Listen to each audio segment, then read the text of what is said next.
Zeyzal, first split ever on the LCS stage for near a full season. You made it to all the way on a playoff bye after having one of the most worrying starts for a season that a C9 fan could actually have. Pitchforks were brought out, torches were brought out, everyone is ready to run at Jack, run at everyone on the C9 roster. What's going on? And now you're here.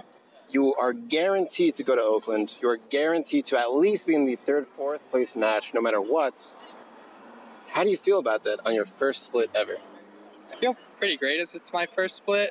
I thought it would be more exciting getting the playoff bye, but I can't help but feel I actually just want to win the whole thing, and that'll be more exciting, because this is nice, but it's not the excitement I expected. Mm-hmm. It's almost like with how our scrims have gone, even from the beginning, I've felt like we deserved this position. I want to go further, though. Okay, so you want to go further, and this isn't your first run at playoffs, actually. You've done it a ton of times in the Challenger Series, and even before the Challenger Series was a thing for you, you were still a stellar player, and you were known throughout all the amateur scene as one of the best supports that you could have. I'm curious, you have some experience on the Challenger scene, but do you think that it has prepared you for what's to come on the LCS stage? I don't think Challenger prepares you directly because of the lack of stage time. Playing on stage is a whole different thing because you lose a lot of your basic senses and you have to constantly remind yourself to do things. So then you're just not playing at 100%. But slowly as my weeks went on, I started to have those things down without having to remember them and remind myself of them. All right, that sounds great. And Reaper's been your coach. I think this is the first split that he's been your coach. How is it for you to have a coach that's been with the roster for 2 years, throws you in to a starting position, you get a lot of social hate on the side? How did he really prepare you to not only be a good player, but also mold yourself into what you are right now as one of the top 5 supports in the league? I don't think Reaper tried to mold me into much of a different player. I think he liked what I was, which was more of like a team facilitator, and I helped my team do well as opposed to try to shot call around myself.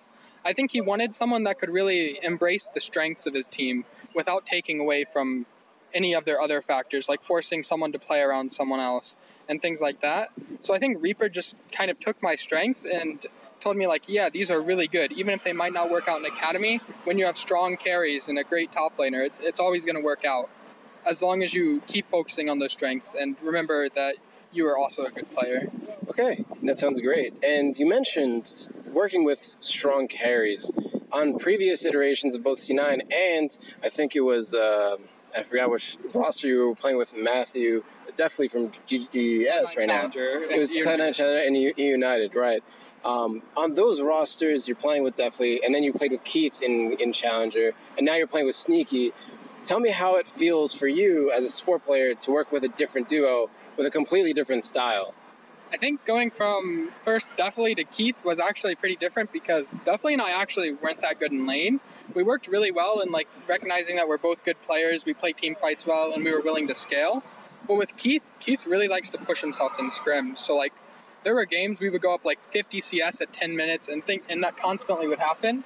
And I think that really prepared myself of like, oh, I'm a good laner, I just got to focus on it more and improve myself in that regard. Because like I could see how good Keith was at laning, and since I'd laned with Definitely for so long, I couldn't really see those faults in myself. So preparing myself for that was pretty rough. At the start of the split, he'd like want to push his leads hard, and I'd be like hesitating a bit. So that was something we had to work out. And then going to Sneaky's a very consistent player. He doesn't take the risks that Keith will, but it's actually more like laning with Definitely because they're both really smart players.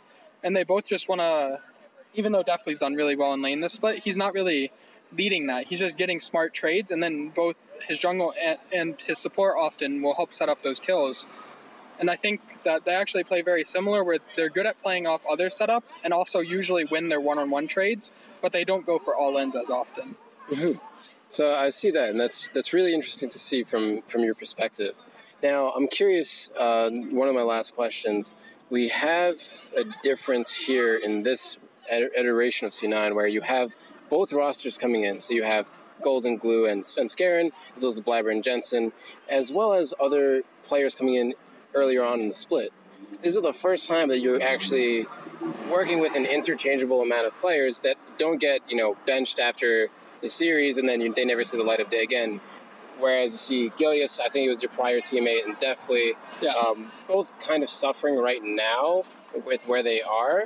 And Gilius is not even going to play for the rest of this split. He got replaced by Kikis. How does it feel to be in that type of environment? Do you feel more secure, or do you feel something else? I don't think I feel secure. Personally, I wouldn't ever want to be brought back down to Academy. Like, that would be a pretty big hit for me. And I can understand how, if it was like Fang and Keith moving up as a duo, because then it's not like the pressure's directly on you.